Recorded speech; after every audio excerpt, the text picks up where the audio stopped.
सन 2000 में नवंबर के महीने में मैंने सिविल सर्विसेज का मेंस एग्ज़ाम लिखा है और दिसंबर में कैट का लिखा है एग्ज़ाम, और ये दोनों ही क्लियर हो गए।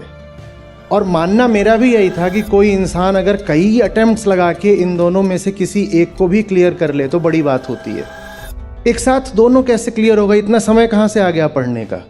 कहीं से नहीं आ गया, उतना ही समय था। बस ऐसा कुछ था नहीं ज़िंदगी में कि जिस पर मुझे लगे कि समय व्यर्थ करना है। कभी भी अपने आप को ये सामने 5 चीज़ें दिखे तो ये मत बोला करो कि क्या चुनूं क्या ना चुनूं। पर हाँ, अगर अपना दिन 4 घंटे का ही रखोगे तो कुछ चीज़ों से हाथ धोना पड़ेगा।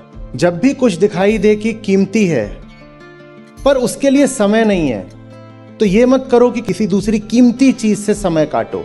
बस ये नापो कि समय बर्बाद कहाँ जाता है और उसको काट दो।